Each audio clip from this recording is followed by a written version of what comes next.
Welcome, and thank you so much for joining us for We Were There. This is the fourth We Were There. This series was started so that individuals who worked on Sentinel CDC investigations can share their stories and their lessons learned so that others may be inspired to continue their work. This session is about conquering polio in the United States, and will feature the Cutter incident and other things beyond that until 2000s. I would like to ask Dr. Ann Schuckett to come up and give a few opening remarks.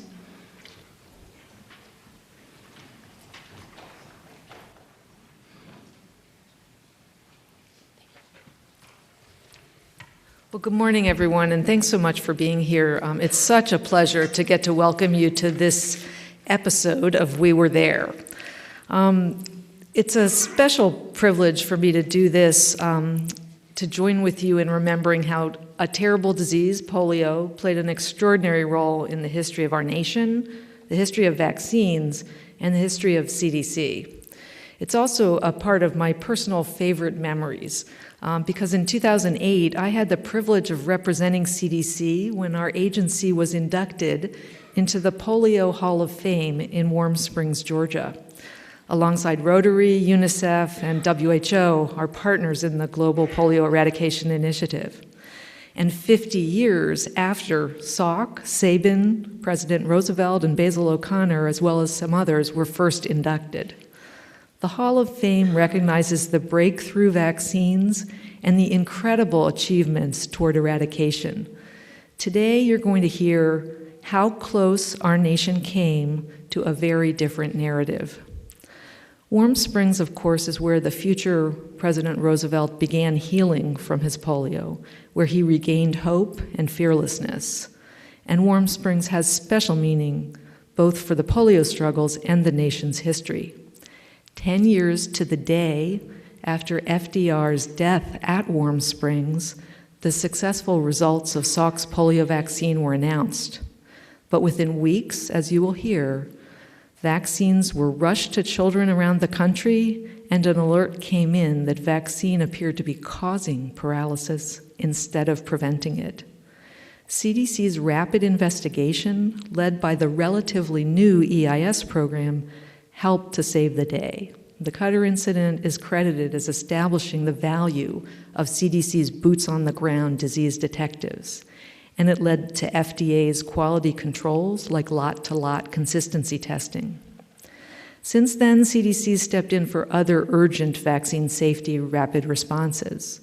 In 1999, based on just a few reports of potential concern, some of you and others at CDC launched a rapid investigation of a rare form of bowel obstruction intussusception, which occurred soon after vaccination with a new rotavirus vaccine, RotaShield. Our disease detectives rapidly worked with states and FDA to understand the issue, and the manufacturer withdrew the vaccine. Over the next several years, new formulations of rotavirus vaccines were brought to market after large-scale safety trials, and today, rotavirus vaccines are preventing tens of thousands of child deaths worldwide. CDC continues to take vaccine safety very seriously, and we're also committed to completing the last mile of polio eradication. Polio is personal for me in another way. When I joined the CDC as a disease detective, I was telling my father about all the things we worked on here at CDC, and Dad said to me that when he was growing up, there was really only one disease, polio. Because of polio fears, my dad never learned to swim. Everyone in his generation knew people who had been paralyzed by polio. But today, 16 million people around the world are walking, not paralyzed, because of the Global Eradication Initiative. I hope you enjoy the opportunity to hear from former CDC staff, including Dr. Nathanson, who really was there. He may look too young to have been there, but he really was there. And recognize just how far we've come towards a nation and a world free of polio. Thank you.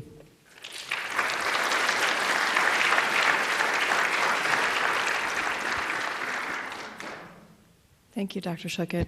And now I'd like to introduce our first speaker, Dr. Neil Nathanson, EIS class of 1955.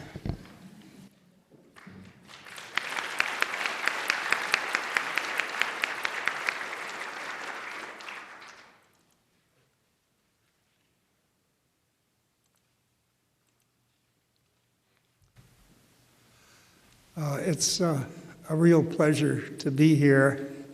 I just want to make a couple of comments, not politically correct, before we start the talk. First of all, I sent up a small prayer last night, hoping that CDC will survive, and 4 years from now will be even greater than it is already. I should comment that in 1955, when I was here, what there was of CDC was a couple of floors at Peachtree and 7th, and coming to see what you now have today, as my kids would have said when they were younger, it's truly awesome. It's just amazing. And it's so nice to come back from time to time. The other non-PC comment is, since I'm, in this case, the Cutter incident, maybe the last person standing, nobody can stand up in the audience and accuse me of telling non-facts. So you'll just have to assume that this is the true story. Now, what I'm going to talk about will cover, as the outline indicates, some of the background, which is important, and then the Cutter incident, and then some of the consequences of the Cutter incident. So we'll start off first with a historical context, because I think it's important. Oops. Oh, here we are. I think it's important to have a sense. As was indicated already, in the 40s and early 50s, there were 10 to 20,000 paralytic cases in the U.S. alone every year, and it was a dread disease.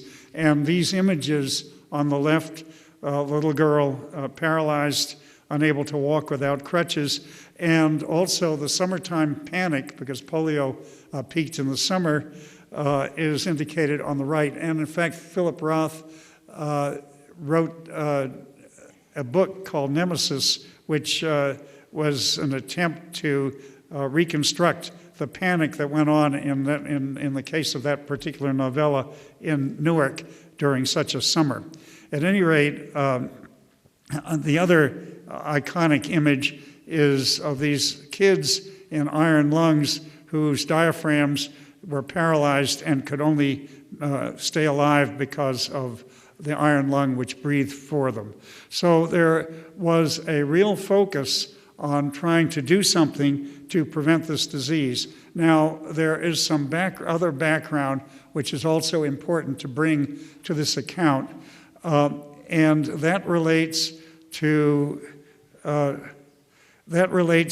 my first mentor at Johns Hopkins, David Bodian, who was in fact a very close friend of Alex Langmuir's, and he was one of the leading scientists who elucidated the pathogenesis of polio. And this was critical, really, to understand the basis of making the Salk vaccine. So I just want to point that out. What we now know in retrospect is on the right-hand side in this diagram, you'll see that polio is really a silent enteric infection, and the blue arrow on the right points out that the virus is acquired orally, goes through the intestine, replicates in several cell types, and gets excreted in the feces. And in most cases, that's all there is to it. But on occasion, the virus can also enter the bloodstream and, on rarer occasions, invade the central nervous system and particularly kill the lower motor neurons or anterior horn cells, leading to paralysis. And it's also important to recognize, and I'm capsuling a lot of information in this one image, that Salk vaccine, or IPV, which is what we're talking about, is able to protect not against infection, but against paralysis by virtue of blocking the virus in the blood. And so the virus being blocked in the blood can no longer reach the central nervous system and the lower motor neurons and can no longer paralyze. And that information was then captured in an important concept, which was that antibody, circulating antibody in the blood, could prevent the transmission of virus through the blood. And this is an experiment I used because I did it with Dave Bodian after the fact, but it's similar to experiments done before. And I want to take a moment to explain this because it's the scientific basis for the credibility of Salk vaccine. And in this particular experiment done in cynomolgus monkeys, the animals were divided into groups, and they were not immunized with a vaccine. They were given passive antibody in various doses. And as you go from left to right, the doses of antibody get larger and larger. And as you can see in the control group, on the y-axis is the percent paralyzed. The control animals almost all were paralyzed with a highly virulent challenge with poliovirus, wild poliovirus. As you go toward the right, the number of animals paralyzed drops, and by the time you get to really a low titer of antibody, namely about 1 to 10 to 1 to 20, you can completely protect. So that led to the concept that if you could make an antigen, or an immunogen, which would elicit that kind of antibody, then there was the potential to protect against paralysis. And this comes then to the story of Jonas Salk, who had been trained by Tommy Francis, and I'll come to that in a moment, and who worked on developing an immunogen which could elicit this kind of antibody. And it was a simple concept, and luckily at the time, we didn't really realize that it was a very lucky happenstance, because what Salk did was grow the poliovirus, the wild poliovirus, in cell culture, purify it from the cellular debris, and then treat the virus with a very dilute solution of formaldehyde at 37 degrees, and that would inactivate the virus by essentially denaturing the protein coat of the virus.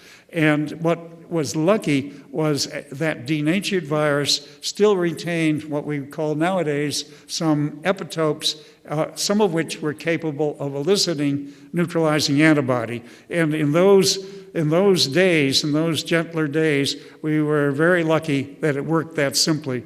Because with more complicated viruses such as HIV, it's far from easy to do this.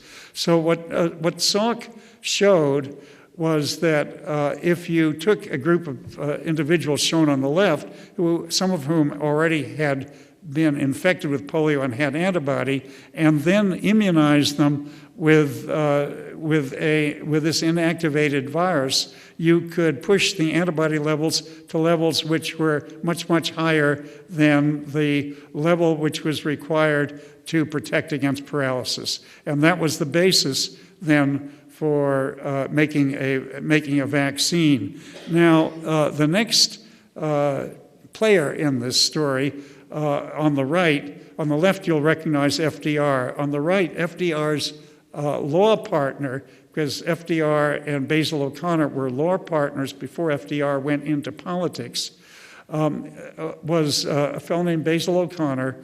And when Roosevelt became paralyzed, he and O'Connor created a new concept, which was to raise money to create the National Foundation for Infantile Paralysis, but not use, as in the tradition of the Rockefellers and the Carnegies, a large fortune, but instead raise it from the public. And in those days, in the movie houses, at the intermission, the ushers would go around with a tin cup, literally, and collect a dime from everybody. And that money was used by the National Foundation partly to take care of polio cases, but also to support research on a vaccine. Because in that era, we're talking about the 1940s and 50s, the NIH really didn't have a great program for extramural funding. So the NFIP, for short, really was supporting the development of the Salk vaccine, and that becomes important as we go along in the story. And now the next thing was to do a trial of Salk's vaccine to see whether, in fact, it would be effective. And this was all funded by the NFIP. And this enormous trial, a prospective trial in the spring of 1954, as you can see, hundreds of thousands of kids were divided. It was a vaccine placebo, a double-blind trial into two groups, 200,000 approximately in each group, and half of the group were then vaccinated, half got a placebo on this prospective trial. And out of this, it turned out that there was about a 70-odd% efficacy. In other words, the paralytic rate was much lower among the vaccinees. And that would never have happened without the National Foundation. At any rate, as was mentioned already, in April of 1955, and on April 12th, the results of this national trial were announced, and that was front-page news. And what you see here on the right is Jonas Salk. On the left, Tommy Francis, who was his original mentor. Francis was the chair of the Department of Epidemiology at the University of Michigan, and this was announced at the University of Michigan. And as you see, the Salk polio vaccine proves a success, and they talk about an efficacy of 80 to 90%, depending on how you parse the data. But then you notice that the city schools will begin shots on April 25. Now, that would only have happened because of Basil O'Connor, who was really one of the titans of industry, or had that mindset, because what he had done was commission the production of a large amount of Salk vaccine even before the trial was over, a year earlier, and had gotten 6 manufacturers and ended up with 5 manufacturers to produce vaccine, so it would be available in the event that this trial was successful. And only somebody like Basil O'Connor would have had, let's say, the chutzpah, the nerve to actually make the vaccine before it was known that it was actually useful. But that happened, and as a result, now we get into the events of the actual Cutter incident. As a result, right at Ann Arbor, the day that they announced the successful outcome, a group of consultants who essentially were a committee that advised what was called the Bureau of Biologics before there was an FDA involved, got together and rapidly licensed this vaccine without any further discussion and so forth, something that would never have happened today. And as a result, it was possible to distribute this vaccine immediately. And as I said, in the next couple of weeks, between April 12th and 27th, in other words, almost 2 weeks, 4 million doses of vaccine were distributed. And there was great enthusiasm, and this was, of course, in all the papers and got a great deal of publicity. Then, as was pointed out, about 2 weeks later, on the 25th, 26th of April, there started to be reports of paralytic polio in the recipients of the Salk vaccine. And we're sort of getting ahead of the story, but it immediately became apparent that these were children or adults who had received the vaccine made by one of the manufacturers, the Cutter Laboratory from California. And as a result, the Cutter vaccine was immediately recalled. But now we come to CDC, and of course, particularly appropriate considering this is the Langmuir Auditorium, Alex Langmuir, who was the chief of the epidemiology branch at the time. Now, how did I get involved in this? Well, and it's too long a story to tell you right now. I was sitting down the hall at Peachtree and 7th, down the hall from Alex's office, in a little office, and I was the only EIS officer who was unassigned. That's a personal, complicated story, and in fact, I was the only EIS officer who never took the EIS course, I think, because there was never time. Any rate, because and my qualifications, zero qualifications. So Alex walked down the hall, and what he said to me was, I have created a polio surveillance unit, and it will have 3 members. Mary Ann Lyle, some of you may remember, was the secretary, Jack Hall, the statistician, and he pointed to me, and he said, and you're the chief. What did I know? I knew nothing. At any rate, what we set to do was collect the data, and the first thing that Alex sort of mentored us to do was construct a form that we sent to all the state and local health officers to report cases associated with any of the vaccines that had recently been given. And it was also important to mention this was a time of year when there was very little polio, because polio had a very seasonal seasonal incidence, and in March and April there was very little polio anywhere. So the cases associated with the vaccine stood out very apparent. But only an Alex could have jumped in and done what he did. And so we were working about 12 hours a day, I remember. And by the way, this was a very hot issue. It was actually on the front pages of the New York Times basically every day for a month. It was really sort of amazing.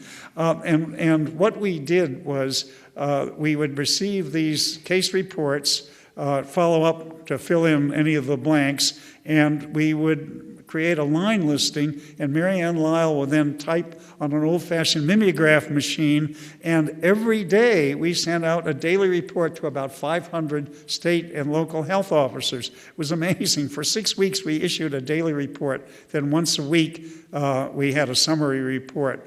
And what that was intended to do was Alex's classical shoe leather epidemiology and surveillance, and to look at the rate of cases associated with any of the lots of vaccine produced by any of the manufacturers. And meanwhile, because of all the concern about all of the vaccine, there was a moratorium on the approval of any IPV and suspension of all IPV temporarily while there was an attempt to sort out what was going on. So now we turn to the Cutter data. So what came out of our surveillance was actually very clear-cut, relatively, and Alex came up with this very neat way of reporting. So this is a numerator rather than a rate report, and he created, he was a master of dealing with dirty data, raw data from the field. So he created the concept of expectancy based on prior years for the same populations, and also from the spring of 1955, the rates in unvaccinated kids, and then the reported cases. And as you can see for Cutter, there was a vast excess of reported over expected, and it was only for Wyeth, and we can talk about that if you have a question in the discussion, but there were a few cases with Wyeth, but otherwise it was clear that it was Cutter, the vaccine that was involved. But furthermore, and this is really critical, Cutter had made a number of production pools, and it was clear that the problem was with a couple of production pools. Now, why was that so important? Well, anybody taking the EIS course would immediately be able to tell you, or if not, would flunk. The reason that was so significant is it suggested there was an error, perhaps a human error, in making those two batches, but not a generic problem with the way in which the vaccine was made, because none of the other production pools Well, and I'll come back to that later. But that was really a critical observation, in addition to stopping the distribution of Qatar vaccine. Now, there were a couple of characteristics about the cases themselves. About a little over 50 paralytic cases. These are just paralytic cases in the vaccinees, with a very short average incubation period of 7 days, because normal polio had an average of 12 days rather than 7 days. Now, down below, something interesting and unexpected. There were also a lot of family contact cases. Now, that had a lot of significance. That was not self-evident when you think about it, because what that meant is that the virus that caused the vaccinated cases was injected into the muscle intramuscularly and wouldn't necessarily have been expected to produce an enteric infection. But there was obviously a systemic infection, and the virus actually got to the gut of the vaccinees, and they excreted live virulent virus, and then it got transmitted to the family contacts, and the average here was 22 days, which is about 7 plus 12, very close to what you would have predicted, but of course spread over time, because the interval between the vaccinated case excreting and the family contact getting infected was very variable. So it was spread, but clearly some significance about the pathogenesis. The other striking aspect to the Qatar cases was the localization. Now, some of the kids, the younger children, had been injected in the buttock, and the older kids in the deltoid, and yet the inoculated limb was frequently the first one that was paralyzed or the most severely paralyzed, and that was really characteristic. And again, that has some significance as far as pathogenesis, but I don't really have time to get into that. But for those who are interested in pathogenesis, that's also an interesting and provocative observation. So let me just continue with what then followed. As I say, we issued reports daily for 5 weeks, and there was a moratorium. Now, following the moratorium, a group of people who were involved in manufacturing and testing vaccine, not the people from CDC, visited all of the manufacturers and, quote unquote, re-cleared those other than Qatar to start up again so that their vaccines were re-released. However, there was, because of all the panic, a de facto suspension of IPV programs, but then they were recommenced in the fall. So we were very close to a major disaster, as has been commented upon already. And now I want to say in the last few slides something about the implications of all this.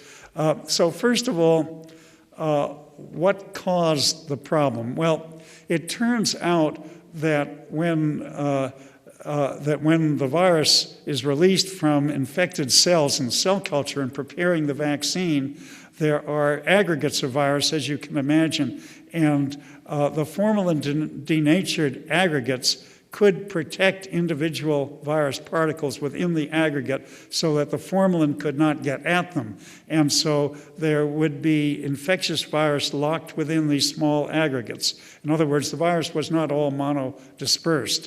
And the solution there was to add filtration steps.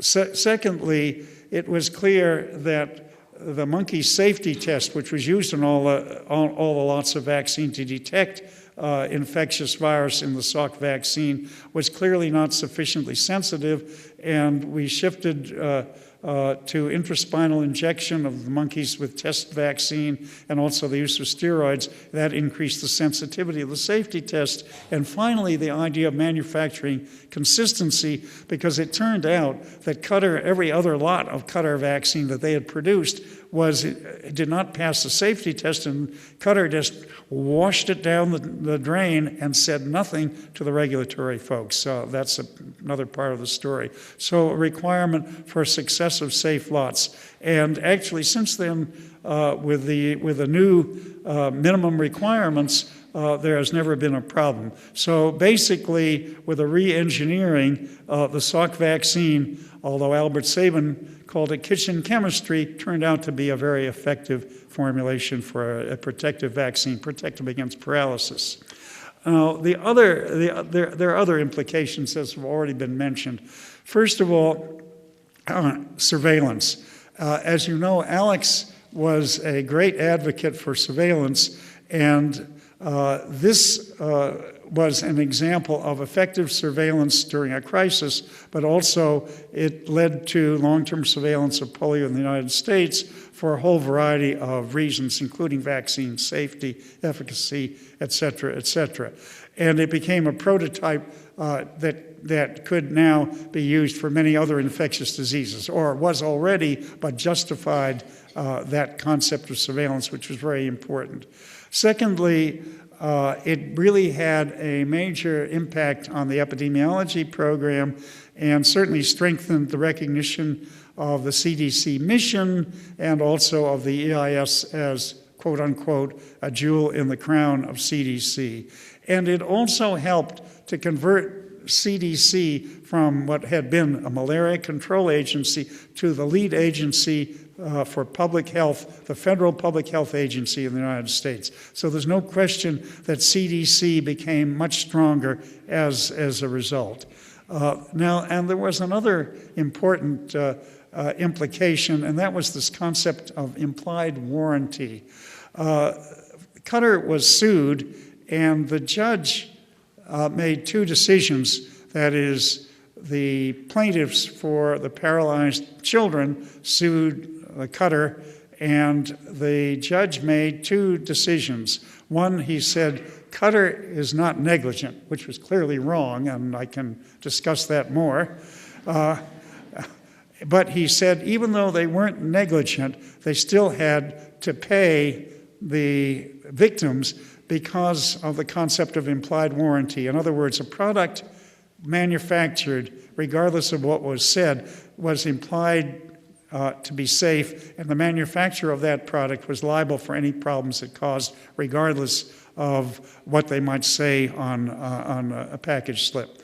And furthermore, at that, the Cutter incident made it clear that the biological control program responsible, the predecessor for what's now called CBER, part of FDA responsible for biologics, was clearly inadequate, and it really led to a lot of changes that essentially led to the involvement of the Center for Biologics Evaluation and Research and a much stronger FDA. So it had major implications from that point of view also.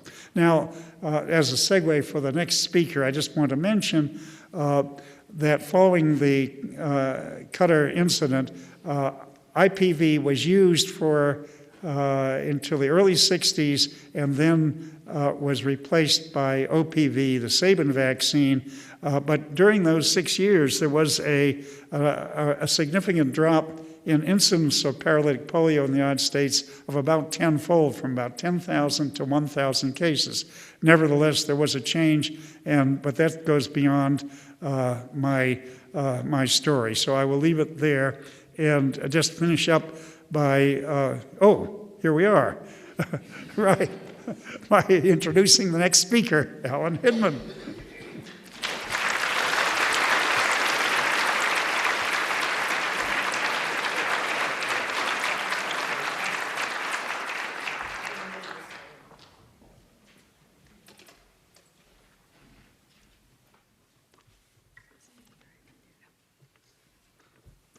Thank you, and good morning, everyone. It's a pleasure to be here. Neil described having come to CDC when it was downtown Atlanta in a couple of floors. When I retired from CDC 20 years ago, this building was not in existence, nor were most of the buildings on this campus. It's really astonishing to see how the agency has grown and what has been accomplished. What I'm going to do is talk a little bit about trends in polio in the U.S. and the vaccine use that we have undertaken, the emergence of vaccine-associated polio paralytic polio, or VAP, ACIP recommendations, a little digression into global eradication issues, then a decision analysis that Jeff Copeland and I and others carried out about polio vaccine policy, an Institute of Medicine panel, and then ACIP recommendations. And I will finish up in 1988, which is the year that I was fortunate enough or wise enough to appoint Walt Ornstein as director of the immunization program.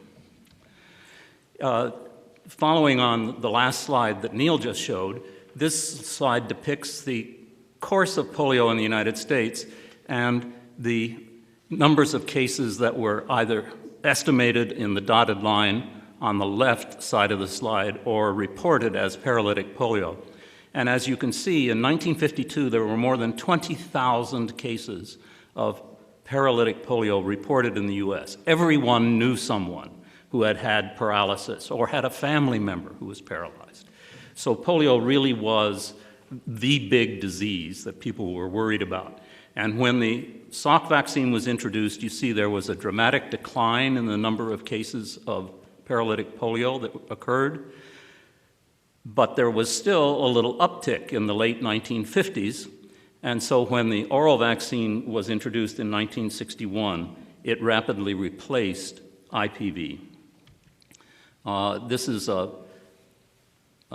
follow-up slide just to show the decline following the use of IPV, what happened when OPV was introduced, and the last indigenous case of polio occurring in the United States in 1979.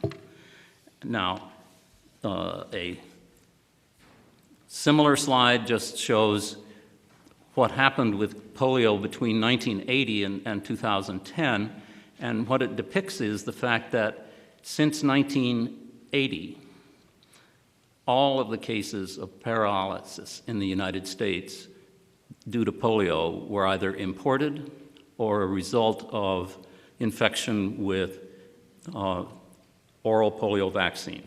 So Dr. Salk, you have seen a picture of before, and Dr. Sabin, shown here, administering oral polio vaccine. And when cases of paralysis began to be recorded in children who had received oral polio vaccine, the Surgeon General convened a special advisory committee on oral polio vaccines that concluded that it wasn't possible to prove that any individual case was caused by vaccine, but considering the epidemiologic evidence, the committee believes that at least some of these cases were caused by the vaccine. This statement was published in JAMA. On the same issue, Dr. Sabin had a commentary on the report and said that it's recognized that after administration of the oral vaccine in epidemic areas, a certain number of persons can be expected to develop polio because they were already infected with the epidemic virus before taking the vaccine or very shortly thereafter, before the vaccine could exert its full protective effect. And he went on to say that another factor of considerable importance is that isolation of the ingested type of poliovirus from the stools, that is, oral polio vaccine virus, does not indicate that it was responsible for the disease, since the vast majority of vaccinated persons excrete the virus. So Dr. Sabin rejected the notion that paralysis in these cases was a result of the vaccine, that this was essentially a coincidental occurrence. And I believe Dr. Sabin went to his grave still asserting that view. Some fairly famous CDC epidemiologists, at least one of whom is in the room now, Larry Schoenberger, published an article in 1976 in the American Journal of Epidemiology assessing the entire history of vaccine-associated paralysis, and talks about the fact that this is more than just an incidental association because of the clustering of recipient cases with onset occurring 7 to 21 days after vaccine administration, the grouping of contact cases, family members or close contacts of people who have received oral polio vaccine with intervals of 20 to 29 days, suggested that this is more than just an incidental association. And in 1979, the Advisory Committee on Immunization Practices opined that although both vaccines are effective in preventing polio, OPV is the vaccine of choice for primary immunization of children in the U.S. when you consider the benefits and risks for the entire population. And they preferred OPV because it induces intestinal immunity, it's simple to administer, it's well accepted by patients, it results in immunization of some contacts of vaccinated individuals, and has a record of having essentially eliminated disease associated with wild polioviruses. So a clear preference in the U.S. for OPV, acknowledging the fact that there are some risks associated with the vaccine, and the changing balance of risks and benefits of vaccines has substantial implications on policy, as we see with polio and with other vaccines, and we will see in a minute about how things transpired in the U.S. So in 1985, the ACIP considered again recommendations about which polio vaccine to use, and at that time they recommended in 1985 that there was no change warranted in the basic U.S. approach to polio. Primary reliance on OPV with selected use of IPV, particularly in immunocompromised individuals, but that this should be reviewed on a continuing basis. A subsequent analysis again involving Larry Schoenberger and some others who are in the room or have been here before, indicated that taking the history over a 12-year period from 73 through 84, the overall frequency of VAP was 1 case per 2.5 million doses distributed, but the vast majority of these cases occurred following the first dose of vaccine. And the rate associated with the first dose was 1 case per 500,000, whereas for subsequent doses, it was about 1 case per 12 million doses. So again, this is one of the factors that Dr. Sabin did not acknowledge, that this clustering associated with the first dose and much lower risk associated with subsequent doses really represented convincing proof. Now, as a momentary digression, there was a meeting held in Washington at the Pan American Health Organization in 1983 talking about polio, and as you can see in the highlighted portion, the participants generally agreed the disease cannot be eradicated at the present time. But Fred Robbins, who at the time was president of the Institute of Medicine and who shared the Nobel Prize for lab work which made possible the development of polio vaccines, told reporters that the greatest obstacle to eradication is the lack of commitment by some countries whose leaders do not feel the problem is important enough to organize themselves in the way we organize to eradicate smallpox. And you can see somewhat younger versions of Larry and myself in the bottom right. We do look a little different. Neil, on the other hand, doesn't change over the years. Just a couple of years later, in 1987, several of us published a paper titled "The Case for Global Eradication of Poliomyelitis," and asserting that global eradication is inevitable. The only question is whether we'll accomplish it or pass it on to our successors, and that we believe we should act now to leave the legacy of a poliomyelitis-free world for our children. And not because of our article, but lo and behold, the very next year, the World Health Assembly, which is all the ministers of health in the world, passed a resolution calling for a global eradication of poliomyelitis by the year 2000 in ways which strengthen national immunization programs and the health infrastructure. And a global eradication effort was undertaken in which CDC plays a leading role along with Rotary International, WHO, and UNICEF. And we are at the brink of eradication. This particular chart stops with 2014, and indicates the last polio case in Nigeria. Unfortunately, after 2 years of polio-free status, Nigeria, as again we have found paralysis due to wild polio virus in Nigeria. So we remain with 3 endemic countries in the world: Afghanistan, Pakistan, and Nigeria. But I hope that next year or the following year, there will be a We Were There about global eradication of polio, because CDC and CDC staff have played critical roles in polio eradication effort from the very beginning. And I hope I'll be able to come and sit in the audience and hear about how it was accomplished. In 1988, Jeff Copeland and I and a couple of others, including Walt, published a decision analysis on live or inactivated polio vaccine, an analysis of benefits and risks. And in a very unusual way, the same issue included an article by Daryl Salk, the son of Jonas Salk, countering our argument. And again, very unusually, we were allowed a rebuttal in the same issue. So these articles appeared sequentially in the American Journal of Public Health.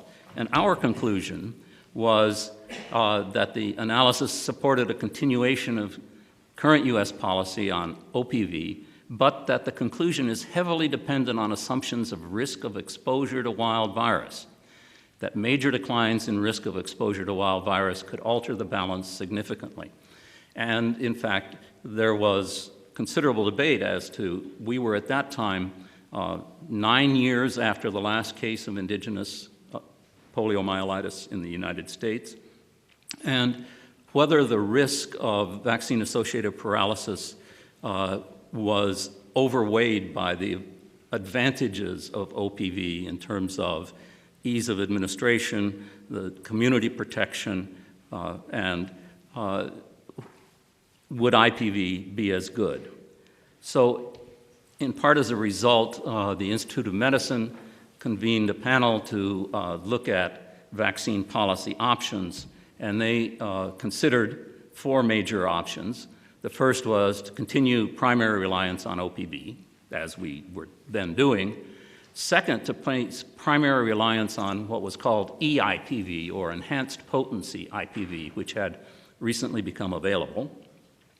The third choice was to change to a mixed schedule, calling for 2 or more doses of IPV to be given before the oral vaccine was administered. This then, in essence, the IPV would protect against the risk of paralysis from subsequent doses of OPV. And the fourth option was to make no statement of preference.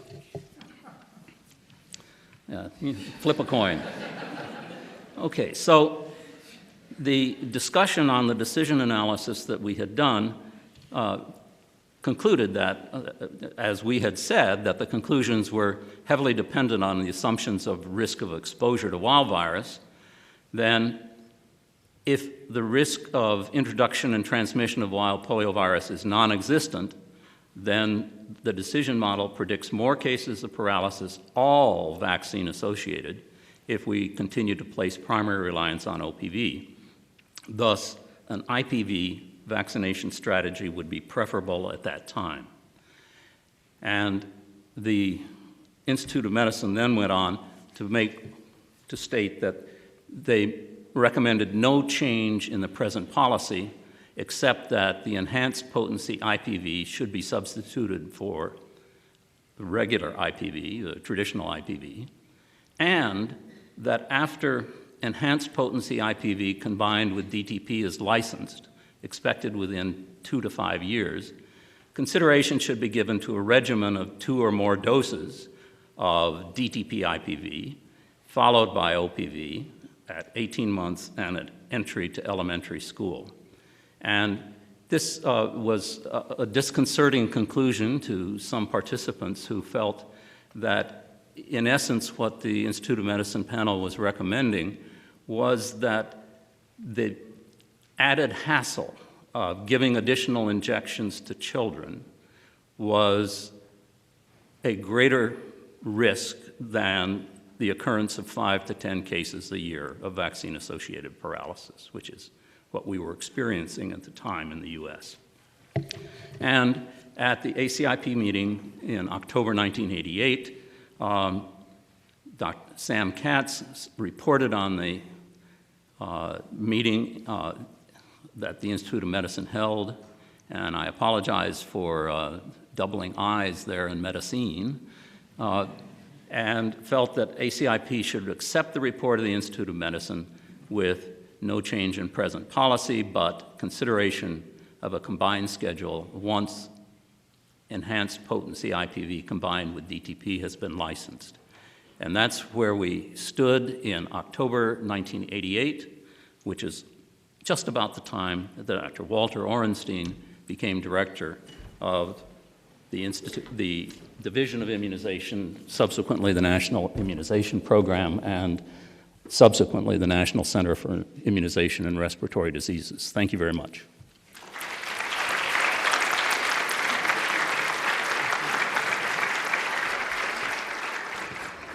Thank you very much, Neil and Alan. My goal today is to describe how we took the final steps from a policy which focused on oral polio vaccine, first to a sequential inactivated polio vaccine, oral polio vaccine schedule, and finally to an all IPV schedule. And so I'll be reviewing some of the polio epidemiology that you've seen some of the data already, but I'll go over that. Look at vaccine policy changes as an overview over time, looking at the end of the OPV era, which was in 1997, the beginning of the sequential schedule era, which began in 1997, and then from 2000, the IPV-only era, and what I consider some of the take-home messages from that for future policy making. As Alan already showed you, we had substantial progress in global polio eradication, which began in 1988. At that time, approximately 35,000 cases of paralysis were reported. An estimated 350,000 actually occurred. By 1994, the Americas had been declared polio-free. The last case of indigenous wild poliovirus in the Americas was in Peru in 1991. And you could see here that we had about an 80% reduction in polio going into the mid-90s, and that's probably a gross underestimate of the reduction because surveillance was so much better. What this means is that the risk of wild poliovirus introduction into the U.S. was decreasing and decreasing. To put things in perspective, this is a log plot, and as Neil showed you, we had over 10,000 cases a year before we started IPV. The OPV era began in '61, and as Alan said, in '79, we had our last outbreak of polio.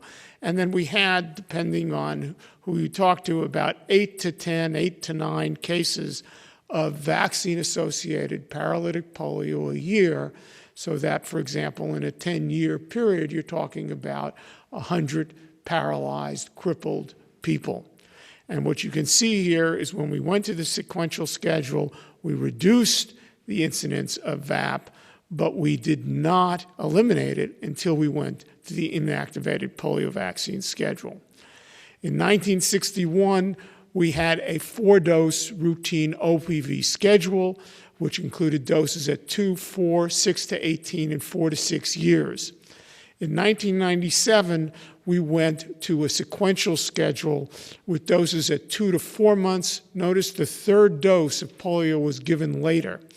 And the reason for that was a big risk factor for vaccine-associated paralytic polio was immune deficiency.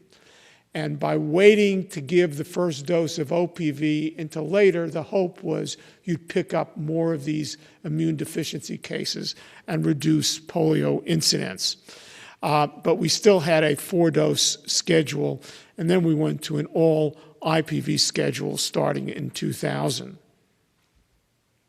And so I'm going to now focus on the polio era and then what influenced me. As Alan mentioned, I became director of the Division of Immunization in 1988. And shortly after I became director of the Division of Immunization, I received a phone call to be part of a team to evaluate a polio outbreak in Israel. The team was led by Joe Melnick, a very well-known and established polio person. I had actually asked whether they wanted somebody who knew something about polio or someone with a title. They said, we want someone with a title. So this was my introduction to polio. And basically what was happening in Israel is they were seeing substantial numbers of cases of vaccine failure in the past, particularly in this area, Hadera, in northern Israel. And they went in 1982 in these areas to a complete IPV schedule.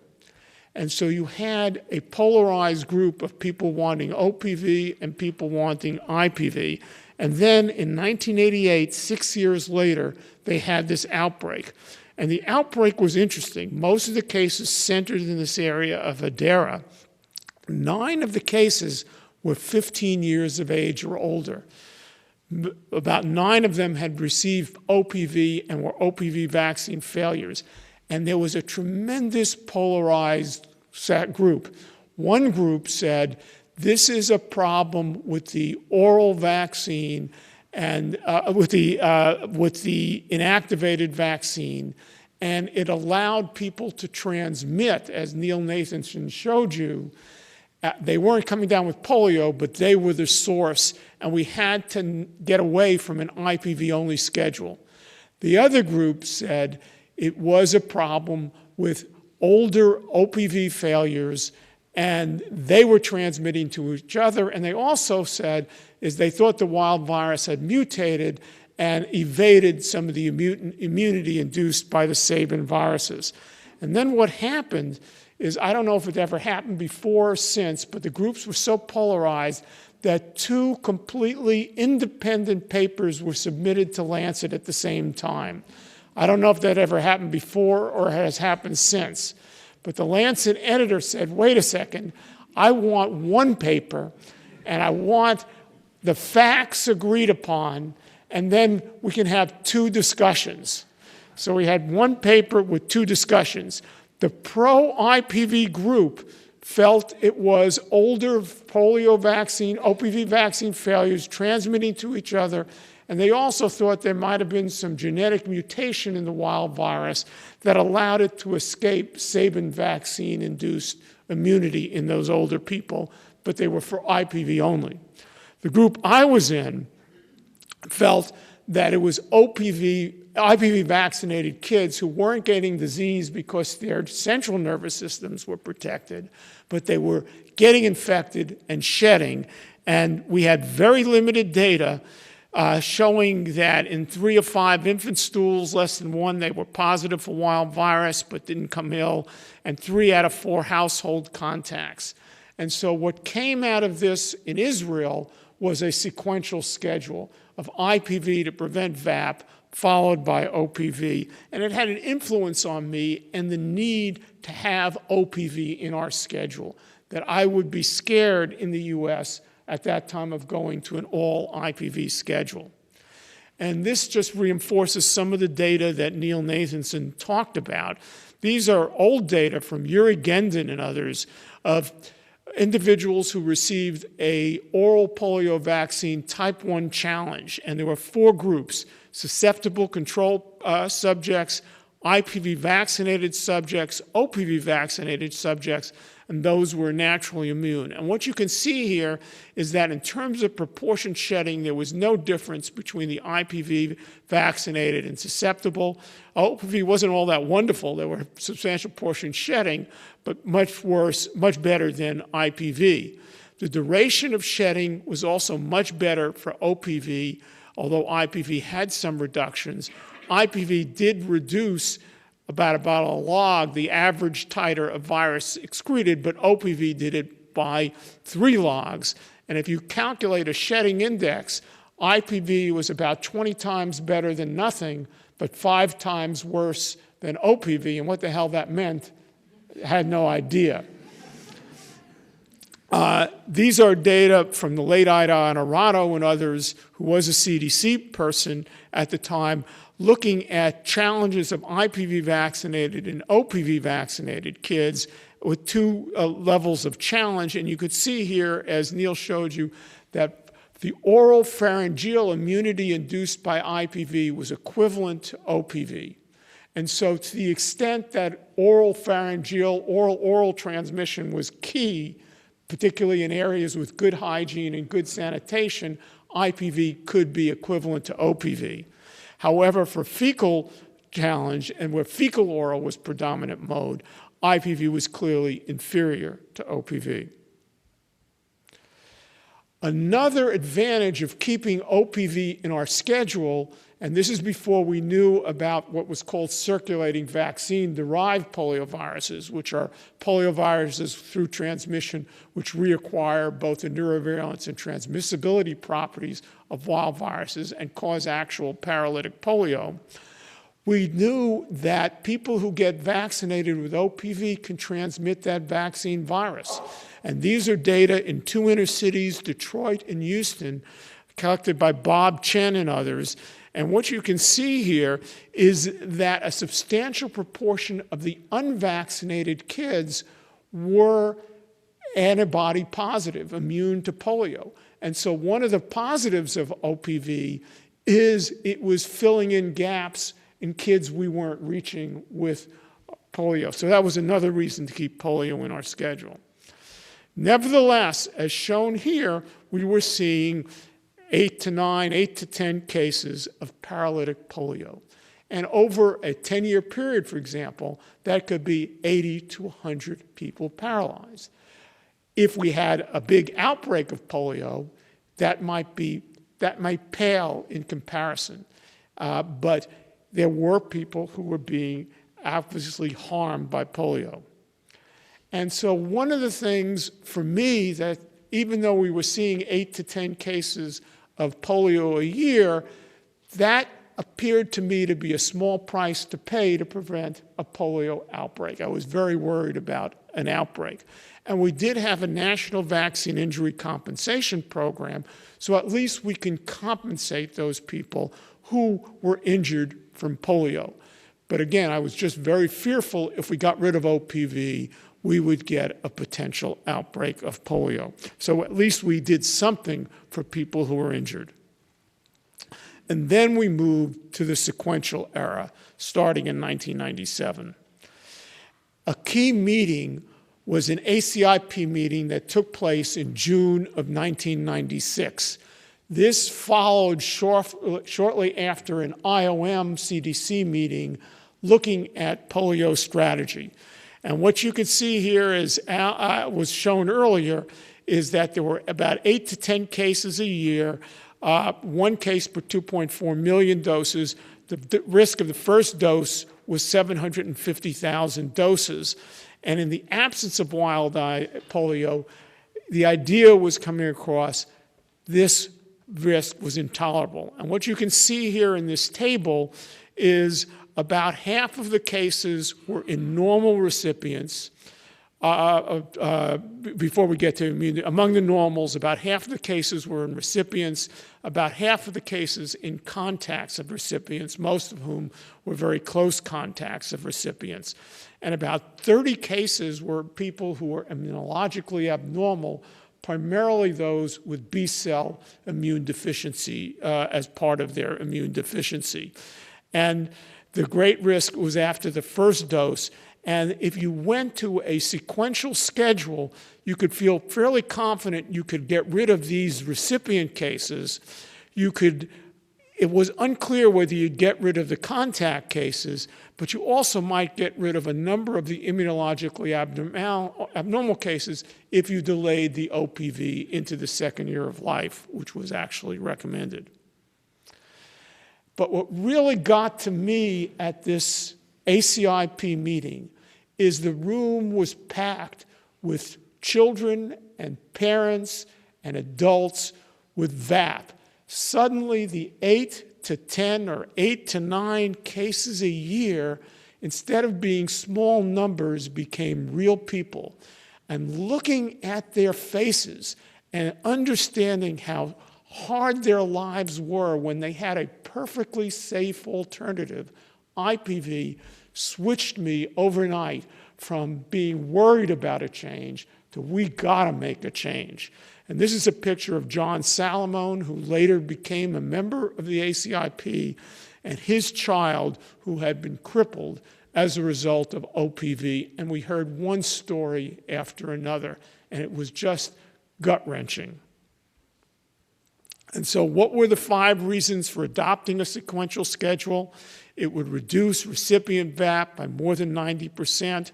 A sequential schedule might reduce contact VAP. It was unclear, but at least it might. Continued use of OPV would continue to induce high levels of intestinal immunity. Maintaining OPV in the schedule results in fewer injections than going to all IPV, and stocking of both vaccines facilitates choice for providers. And so the ACIP recommended that there should be a transition to an all-IPV schedule eventually with progress in eradication. The risk-benefit ratio of continued primary reliance on OPV was unacceptable. The relative benefits of OPV have diminished, particularly because of elimination of polio in the Western Hemisphere, and the risk of VAP was now judged unacceptable. And this was a critical aspect, and I can tell you that one of the problems with IPV is 4 injections might be needed at visits. A DTaP, because we didn't have combination vaccines, IPV, Hib, hepatitis B, and a majority of pediatricians and family physicians said they didn't want to give 4 injections. Actually, parents were more willing if they could avoid visits. But this was a big, hot issue. And in the ACIP recommendations, the ACIP preferred a sequential schedule. But both the American Academy of Pediatrics and the American Academy of Family Physicians still favored the oral schedule, or at least parental choice, the option with that. And this just summarizes some of the issues with regard to the 3 schedules, with continued use of OPV, 8 to 9 cases a year, with IPV only none, with both vaccines. The percent reduction was thought to be about 2 to 5 cases. No other known serious side effects besides paralytic polio.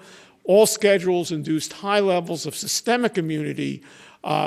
The IPV only had a low level of GI immunity. The others had high levels.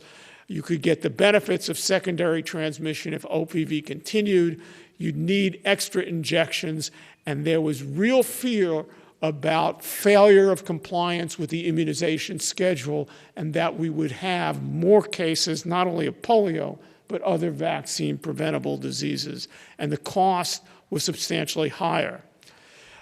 These are data from John Modlin, just showing you that the optimal number of OPV doses was found to be 2 doses, that you got substantially better protection against shedding when you got to 2 doses versus 1 dose of OPV. And this led to the recommendation for 2 doses, although even 1 dose of OPV still was a lot better than IPV alone with regard to fecal shedding. Now, one of the things we did is cost effectiveness.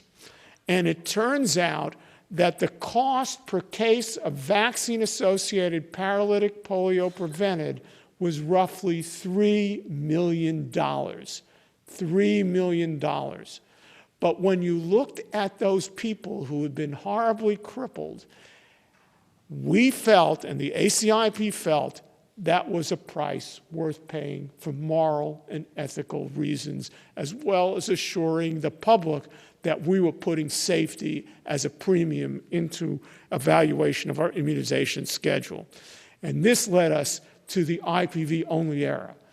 We predicted in 1997, at the rate of 8 to 10 cases a year, that in the 4-year period to 2000, there could be as many as 30 to 40 people paralyzed. And this is what you can see here. And what we found is after we implemented the sequential schedule, we had in the 3-year, between 1997 and 1999, 13 people paralyzed who didn't need to be paralyzed if they had only gotten IPV first. And this was the crowning effort to get us to an all IPV schedule. And this just shows you the level that we saw a clear reduction going to the sequential schedule, but as predicted, we didn't see elimination. In most of these cases were people who weren't following the sequential schedule. They were getting their doses of OPV first. So what were the key issues? Continued VAP cases were being seen. There were no declines in child immunization coverage. The fear we had that the extra injections would cause problems wasn't seen. There was no indigenous wild polio, again, seen in the U.S. The last importation was from Nigeria in 1993, and that was a child already being treated and was negative for shedding at the time. And there had been substantial more progress on the eradication effort, and the ACIP felt that it was still likely that eradication could be achieved by the end of 2000.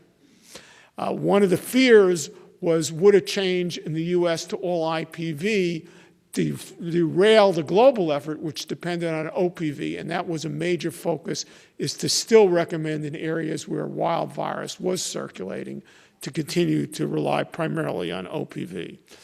And one of the biggest fears is this loss of coverage, and multiple studies were showing no changes in immunization coverage. In fact, if anything, our coverage increased and improved for polio since we went to the sequential schedule.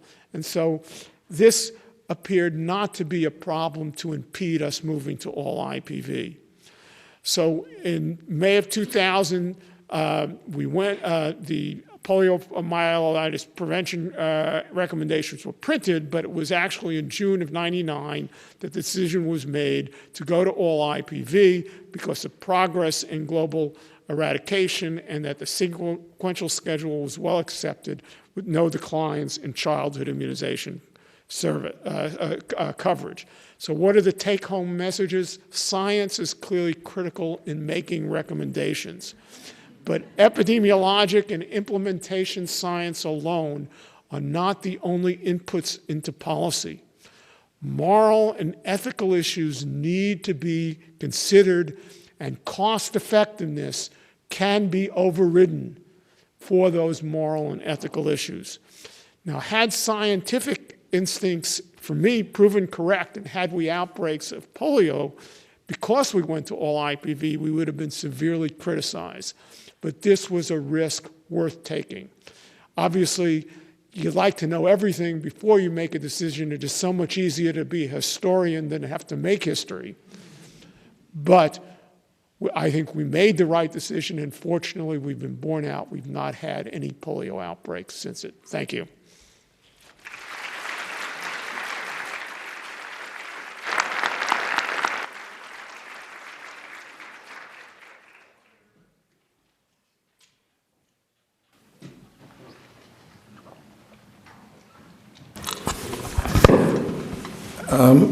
Yes, I'm David Bell from Division of Viral Diseases. This is completely fascinating, and congrats to all the speakers. I had a question for Walt Orenstein, and perhaps others too, but it sounds like there were just very difficult decisions that had to be made, and I can feel at times the emotion as you convey the difficulty of the decisions and how they personally, you and others wrestled with them.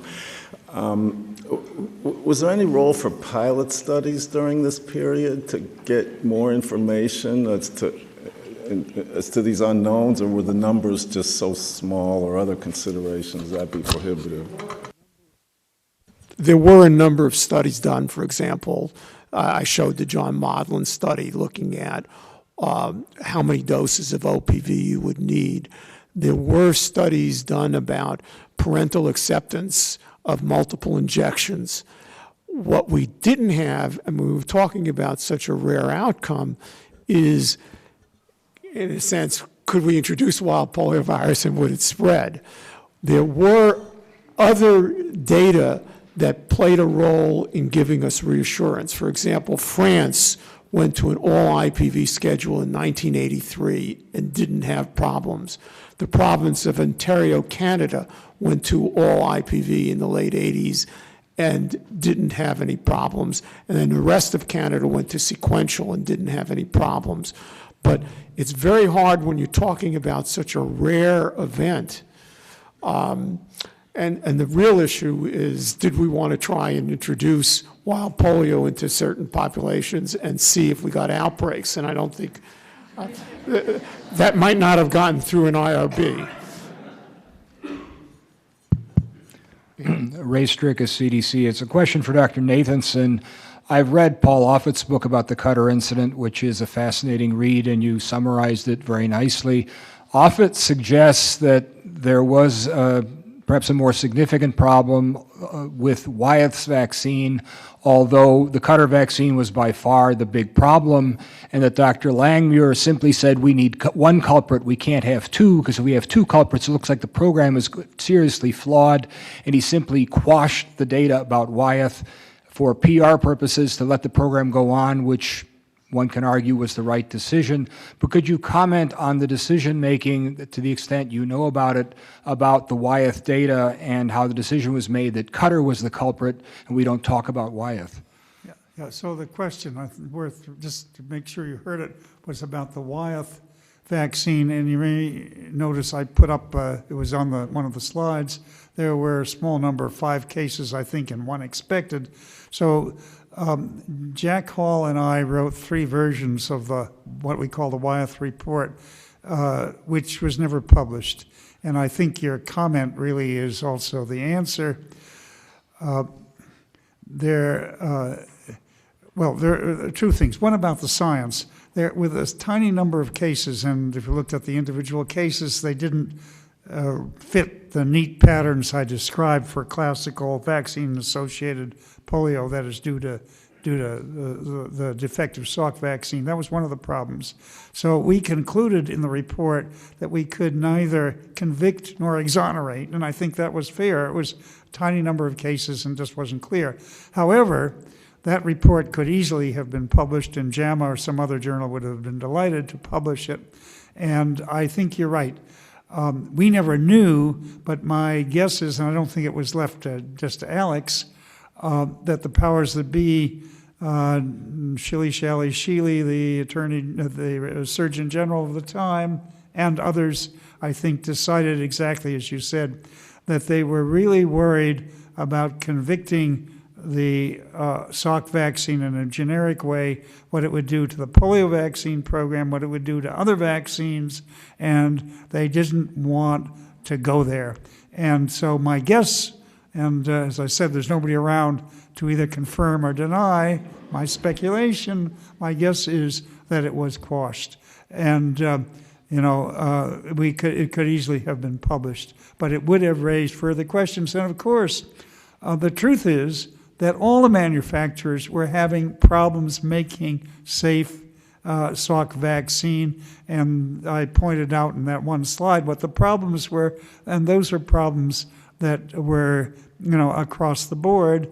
Clearly the formulation needed to be changed. It was changed, but clearly the minimum requirements as of 1955 were clearly inadequate. And I think nobody wanted to go public with this because of the political, and I think your comment is probably right on track. Yeah, thanks everybody for a terrific session. Dr. Nathanson, I wonder, since you really were there, if you could help create a little bit of the atmosphere. often when we look backwards, everything is very straightforward and clear, and I wonder, since you were the head of the unit, if you, if there was a fog of war kind of environment to those daily reports, or, it was all straightforward from the beginning, and you kind of, it was pretty obvious what had happened. Yeah, yes.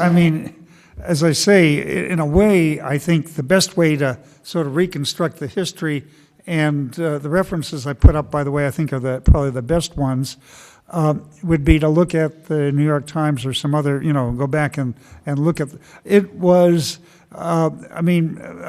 because as was pointed out, polio somehow, relative to all the other diseases, seemed to be out of proportion for a whole variety of reasons. It was the kids, it was the fact that it hit all levels of society, it wasn't buried like AIDS and so forth. It was it was really in the sense of a national emergency, and as I say, the Philip Roth book also, Nemesis, sort of conveys that. It's a little hard to reconstruct that, but it was it was a very tense time, and there was, I think, the concern. And by the way, to put it a bit in historical perspective, there had been 2 other attempts to make a safe polio vaccine in the 20s and 30s, both of which had caused cases, and that was also part of the background. So, so there was a tremendous concern about polio, but also there was this real concern on the part of the public health community about the generic effect on all vaccine programs, and you commented about that, and I think that was very real. And the Wyeth case that was pointed out, I think again, it was one of those policy decisions, and Walt and Alan have pointed out all the struggles about policy decisions and what the best ones are, and what are the best decisions. So yeah, it was a very tense time, and we were working 12 hours a day. I remember, get up in the morning, go to work, then fall into bed and get up, and it was just an amazing time. And any rate, so yeah, it was a very dramatic period in public health. And as a result, by the way, I do think that the upside of it was that suddenly CDC became recognized for what it really was and what its potential was, namely the national, we didn't really have a fully robust national public health service. And this really took us from here to here. I think that's probably true, although it wasn't as obvious at the time. What did I know? I was just, Hi, thank you all for your presentations today. Dr. Orenstein, it's great to see you again. I was a field PHA under Ed Mahalik in Chicago some years ago. When I came in, he impressed on me, he sent me straight to Englewood and said that the community partnerships we made were critical, and that makes me wonder, when you were here, it was short, it was during your tenure that there was the big national measles outbreak. And I wonder how, as we think about, we're not an advocacy organization, there are policy and science issues, which you really described. I wonder how, some of those outbreaks, and there were deaths from under-vaccination and in certain populations, and there were risks. And I wonder how that played into your thinking during all those decisions around polio. Alan may also want to comment on this, as he was involved in some of them. I think the issues on safety, I think, were important because we began really dealing with a variety of safety accusations. There was a television program in 1982, DTP Vaccine Roulette, which led to the start of what I consider the modern anti-vaccine movement, which was a premium on safety. And I think the need to assure vaccine safety was key. The counter was these outbreaks of disease and fears. And I think my own experience was the disease outbreaks actually helped helped convince people about immunization. I will never forget, I left CDC in 2004. In 2003, to 2004, we had one of our worst influenza seasonal outbreaks, a Fujian H3N2 influenza, where we had a number of children who died from influenza. And I remember seeing on camera families grieving about their child. And we went almost overnight from a vaccine surplus for influenza to a vaccine shortage for influenza. And I think what was helpful with measles is that measles was so contagious, so visible, and helped play a major role in galvanizing the political support. And we had 2 presidential initiatives, which were measles, is what inspired those presidential initiatives. You may want to comment further on that. I was most involved in the second one in the Clinton administration, which got us the Vaccines for Children program and a lot more, including the National Immunization Survey. So I think balancing the risks and benefits is key, but I think we do have a special obligation on safety, and we need to do the best we can, which is why we switched from wholesale pertussis to DTaP, and what led to the final recommendation for an all IPV schedule. I think we give vaccines to healthy people for the most part, and I think we need to put a premium on vaccine safety and ensuring they're administered in as safe a way as possible.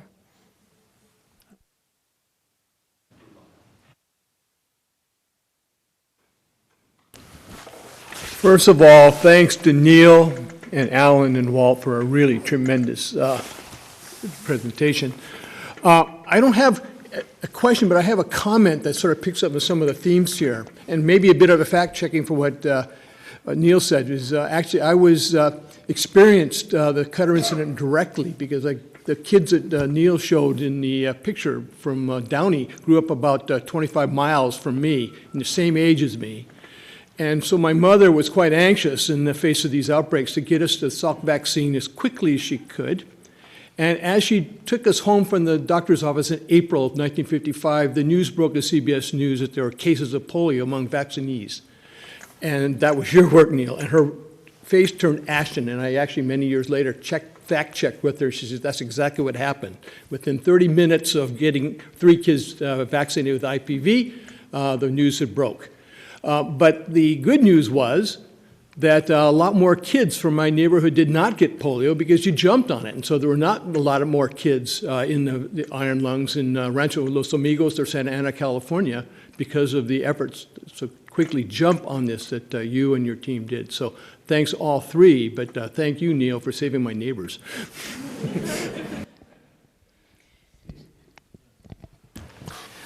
Steve Kachi with the Global Immunization Division. I have a question for Neil. Neil, you showed very nicely, you described very nicely how the Cutter incident really gave visibility and credibility to CDC and showed the power of epidemiology, and ultimately led to the transfer of U.S. infectious disease surveillance from Washington down to CDC. I wonder if you could tell a little bit more of the story, because some of us have heard more of this story that may be fact, may be legend, but when the Cutter vaccine was withdrawn, the public and politicians thought, okay, it's all over, but the group at CDC and Alex Langmuir, I've heard, said, not so fast. Based on those curves for recipient polio and contact polio.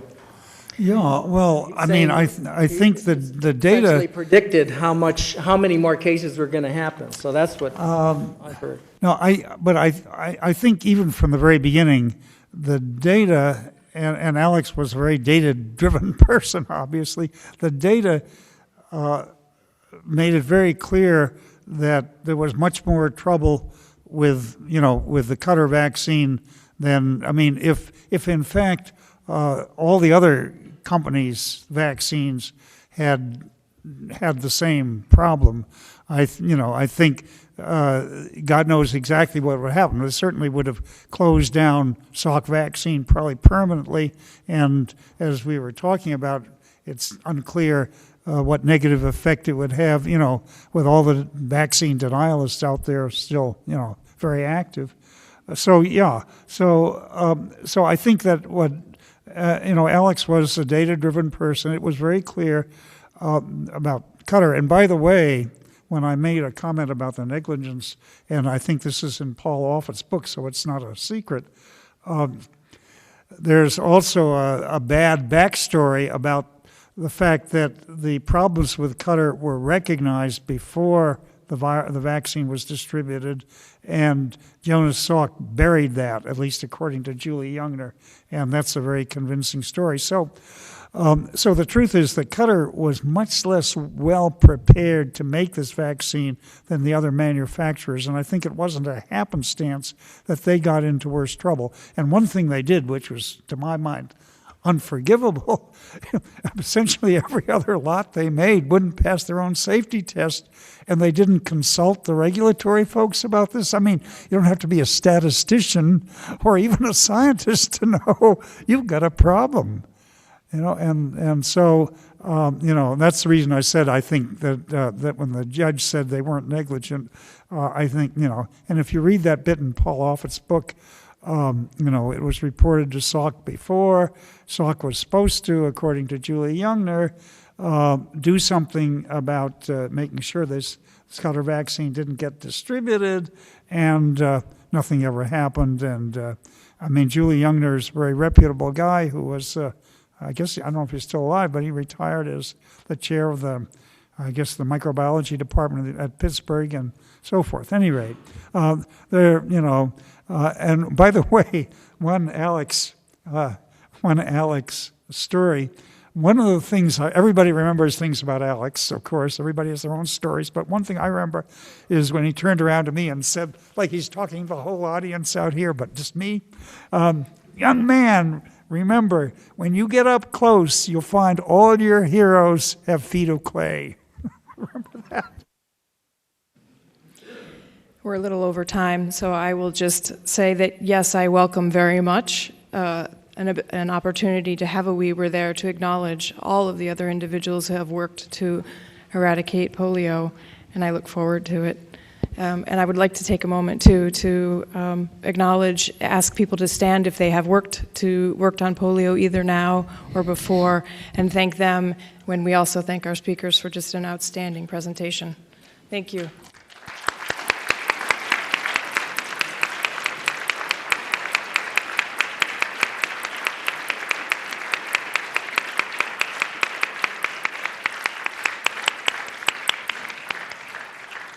Thank you again. No pleasure.